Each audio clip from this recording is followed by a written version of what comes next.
ಬೆಂಗಳೂರಿನ ಆರ್ಟಿ ನಗರದಲ್ಲಿ ಅಗ್ನಿ ಅನಾಹುತ ಸಂಭವಿಸಿದೆ. ಐಟಿ ಕಂಪನಿಯೊಂದರಲ್ಲಿ ಶಾರ್ಟ್ ಸರ್ಕ್ಯೂಟ್ನಿಂದಾಗಿ ಬೆಂಕಿ ಹೊತ್ಕೊಂಡ್ಬಿಟ್ಟು ಮಿರಾಕಲ್ ಡ್ರಿಂಕ್ಸ್ನ ನೆಲಮಹಡಿಯಲ್ಲಿ ಬೆಂಕಿ ಹೊತ್ಕೊಂಡ್ಬಿಟ್ಟು ಬೆಂಕಿಯಿಂದಾಗಿ 2 ಮಹಡಿಗೆ ಹೊಗೆ ಹಬ್ಬಿಬಿಡ್ತು. ಈ ಟೈಮ್ನಲ್ಲಿ ಕಟ್ಟಡದಿಂದ ಹೊರಬರೋದಕ್ಕೆ ಅಲ್ಲಿದ್ದಂಥ ಸಿಬ್ಬಂದಿ ಬಹಳ ಪರದಾಟ ನಡೆಸಬೇಕಾಯಿತು. ಏನಾದರೂ ಹೆಚ್ಚು ಕಡಿಮೆ ಆಗ್ಬಿಡುತ್ತೆ ಅನ್ನುವಂಥದ್ದು ಆತಂಕ ಇತ್ತು. ಆದರೆ ಕೂಡಲೇ ಅಲ್ಲಿದ್ದಂಥ ಸಿಬ್ಬಂದಿಯನ್ನು ಹೊರತರುವಂಥ ನಿಟ್ಟಿನಲ್ಲಿ ಯಶಸ್ವಿ ಆದರೂ ಈ ಕಾರಣಕ್ಕಾಗಿ ಆಗಬಹುದಾಗಿದ್ದಂಥ ದೊಡ್ಡ ಅನಾಹುತವೊಂದು ತಪ್ಪಿದೆ. ಇದು ಬೆಂಗಳೂರಿನ ಆರ್ಟಿ ನಗರದಲ್ಲಿ ಸಂಭವಿಸಿದಂಥ ಅನಾಹುತ.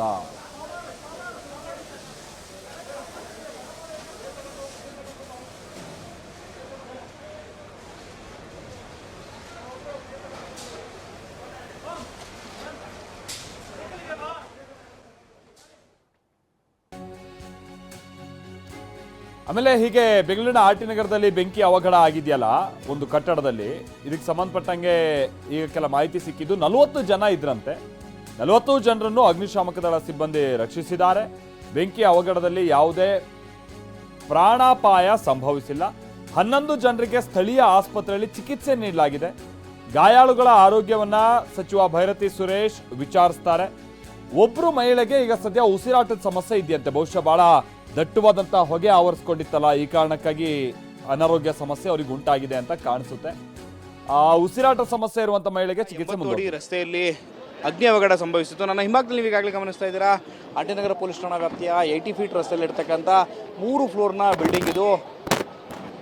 ಸಾಫ್ಟ್ವೇರ್ ಸಿಬ್ಬಂದಿಗಳು ಈ ಒಂದು ಬಿಲ್ಡಿಂಗ್ನ ಮೊದಲನೇ ಮಹಡಿಯಲ್ಲಿ ಕೆಲಸವನ್ನು ಮಾಡ್ತಿದ್ರೆ, ನೆಲ ಮಹಡಿಯ ಒಳಭಾಗದಲ್ಲಿ ಆಯುರ್ವೇದಿಕ್ ಮೆಡಿಸಿನ್ಗಳನ್ನು ಎಲ್ಲವನ್ನು ಕೂಡ ಸಂಗ್ರಹ ಮಾಡಲಾಗಿತ್ತು. ಸಂಗ್ರಹಾಗಾರವಾಗಿ ಆಯುರ್ವೇದಿಕ್ ಮೆಡಿಸಿನ್ಗಳನ್ನು ಇಟ್ಟಾಯಿತು. ಇದೇ ಒಂದು ಬಿಲ್ಡಿಂಗ್ನ ನೆಲಮಹಡಿಯಲ್ಲಿ ಮೊದಲಿಗೆ ಬೆಂಕಿ ಹೊತ್ತುಕೊಂಡಿರ್ತಕ್ಕಂಥದ್ದು. ಇದು ಮಧ್ಯಾಹ್ನ 1:30ರಿಂದ 2 ಗಂಟೆ ವೇಳೆಯಲ್ಲಿ ಅಗ್ನಿ ಅವಘಡ ಸಂಭವಿಸಿರ್ತಕ್ಕಂಥದ್ದು. ಟಿವಿನ ದೃಶ್ಯಾವಳಿಗಳು ನೀವು ಈಗಾಗಲೇ ಗಮನಿಸಬಹುದಾಗಿದೆ. 5ಕ್ಕೂ ಹೆಚ್ಚು ಅಗ್ನಿಶಾಮಕ ವಾಹನಗಳು, 50ಕ್ಕೂ ಹೆಚ್ಚು ಅಗ್ನಿಶಾಮಕ ಸಿಬ್ಬಂದಿ ಈಗಾಗಲೇ ನಿರಂತರವಾಗಿ ಸತತವಾಗಿ 2 ಗಂಟೆಗಳಿಂದ ನಿರಂತರ ಕಾರ್ಯಾಚರಣೆಯನ್ನು ನಡೆಸಿ ಒಳಭಾಗದಲ್ಲಿರ್ತಕ್ಕಂಥ ಬೆಂಕಿಯನ್ನು ಸಂಪೂರ್ಣವಾಗಿ ನಂದಿಸಿರ್ತಕ್ಕಂಥದ್ದು.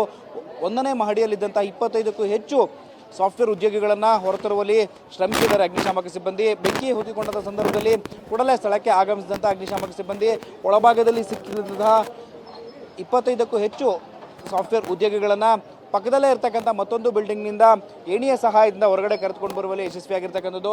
ನನ್ನ ಬಲಭಾಗದಲ್ಲಿ ನೀವು ಈಗಾಗಲೇ ಗಮನಿಸ್ತಾ ಇದ್ದೀರಾ, ಯಾವ ರೀತಿಯಾಗಿ ಅಗ್ನಿ ಅನಾಹುತಕ್ಕೆ ಒಳಗಾಗಿರ್ತಕ್ಕಂಥ ಈ ಒಂದು ಬಿಲ್ಡಿಂಗ್ ಸುಟ್ಟು ಕರಕಲಾಗಿರ್ತಕ್ಕಂಥದ್ದು.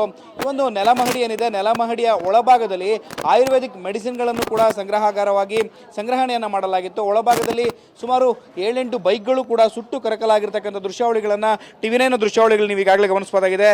ಸತತವಾಗಿ 2 ಗಂಟೆಗಳ ನಿರಂತರ ಕಾರ್ಯಾಚರಣೆಯನ್ನು ನಡೆಸಿ ಅಗ್ನಿಶಾಮಕ ಸಿಬ್ಬಂದಿ ಬೆಂಕಿಯನ್ನು ಬದಿಗೆ ತಂದಿರತಕ್ಕಂಥದ್ದು. ನನ್ನ ಎಡಭಾಗದಲ್ಲಿ ನೀವು ಈಗಾಗಲೇ ಗಮನಿಸ್ತಾ ಇದ್ದೀರಾ, ಈ ಒಂದು ಬಿಲ್ಡಿಂಗ್ನ ಕೆಳಭಾಗದಲ್ಲಿ ಇರ್ತಕ್ಕಂಥ ಟ್ರಾನ್ಸ್ಫಾರ್ಮರ್ ಪಕ್ಕದಲ್ಲೇ ಇರ್ತಕ್ಕಂಥದ್ದು ಏನಿದೆ, ಎಲ್ಲವೂ ಕೂಡ ಸುಟ್ಟು ಕರಕಲಾಗಿರ್ತಕ್ಕಂಥದ್ದು. ಬೈಕ್ನ ಒಳಭಾಗದ ದೃಶ್ಯಾವಳಿಗಳನ್ನು ಸೂಕ್ಷ್ಮವಾಗಿ ಗಮನಿಸಬಹುದಾಗಿದೆ.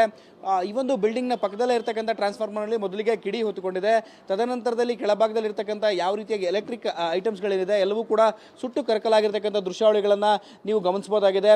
ಟಿವಿನ ದೃಶ್ಯಾವಳಿಗಳು ಸ್ಪಷ್ಟವಾಗಿ ಗೋಚರವಾಗ್ತಿದೆ. ನೆಲಮಹಡಿಯಲ್ಲಿರ್ತಕ್ಕಂಥ ಅಷ್ಟು ವಸ್ತುಗಳು ಸಂಪೂರ್ಣವಾಗಿ ಸುಟ್ಟು ಭಸ್ಮವಾಗಿರ್ತಕ್ಕಂಥದ್ದು ನೀವೀಗಾಗಲೇ ಗಮನಿಸಬಹುದಾಗಿದೆ.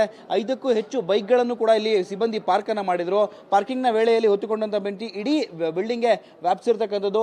ಕೂಡಲೇ ಘಟನಾ ಸ್ಥಳಕ್ಕೆ ಆಗಮಿಸಿದಂತಹ ಅಗ್ನಿಶಾಮಕ ಸಿಬ್ಬಂದಿ ಸತತವಾಗಿ ನಿರಂತರವಾಗಿ 2 ಗಂಟೆಗಳ ಕಾರ್ಯಾಚರಣೆ ನಡೆಸಿ ಅಗ್ನಿಯನ್ನು ತಹಬದಿಗೆ ತಂದಿರತಕ್ಕಂಥದ್ದು. ಇಡ್ತಕ್ಕಂಥ ಸುಮಾರು 5 ಅಡಿಗಳ ಅಂತರ ಇದೆ ಒಳಭಾಗದಲ್ಲಿ. ಎಲ್ಲವೂ ಕೂಡ ಸುಟ್ಟು ಕರಕಲಾಗಿರ್ತಕ್ಕಂಥ ದೃಶ್ಯಾವಳಿಗಳನ್ನು ಗಮನಿಸ್ತಾ ಇದ್ದೀರಾ. ಆಯುರ್ವೇದಿಕ್ ಮೆಡಿಸಿನ್ ಏನು ಸಂಗ್ರಹ ಮಾಡಲಾಗಿತ್ತು ಎಲ್ಲವೂ ಕೂಡ ಈಗಾಗಲೇ ಬೆಂಕಿಗೆ ಆಹುತಿಯಾಗಿದೆ. ಮೊದಲನೇ ಮಹಡಿಯಲ್ಲಿದ್ದಂತಹ ಸಾಫ್ಟ್ವೇರ್ ಕಂಪನಿಯಲ್ಲಿರ್ತಕ್ಕಂಥ ಪರಿಕರಗಳು ಕೂಡ ಈಗಾಗಲೇ ಬೆಂಕಿಗೆ ಆಹುತಿಯಾಗಿರ್ತಕ್ಕಂಥದ್ದು. ಅದೃಷ್ಟವಶಾತ್ ಯಾವುದೇ ರೀತಿಯ ಪ್ರಾಣಹಾನಿ ಸಂಭವಿಸಿಲ್ಲ. ಈ ಹಿನ್ನೆಲೆಯಲ್ಲಿ ಸತತವಾಗಿ 3 ಗಂಟೆಗಳ ನಿರಂತರ ಕಾರ್ಯಾಚರಣೆಯನ್ನು ನಡೆಸಿ 50ಕ್ಕೂ ಹೆಚ್ಚು ಅಗ್ನಿಶಾಮಕ ಸಿಬ್ಬಂದಿ ಈಗಾಗಲೇ ಇಲ್ಲಿರ್ತಕ್ಕಂಥ ಉದ್ಯೋಗಿಗಳ ರಕ್ಷಣೆಯನ್ನು ಕೂಡ ಮಾಡಿರ್ತಕ್ಕಂಥದ್ದು. ಈಗಾಗಲೇ ಬೆಂಕಿ ತಹಬದಿಗೆ ಕೂಡ ಬಂದಿರತಕ್ಕಂಥದ್ದು. ಕ್ಯಾಮ್ರಾಮನ್ ನವೀನ್ ಜೊತೆ ಶಿವಪ್ರಸಾದ್, ಟಿವಿ9 ಬೆಂಗಳೂರು.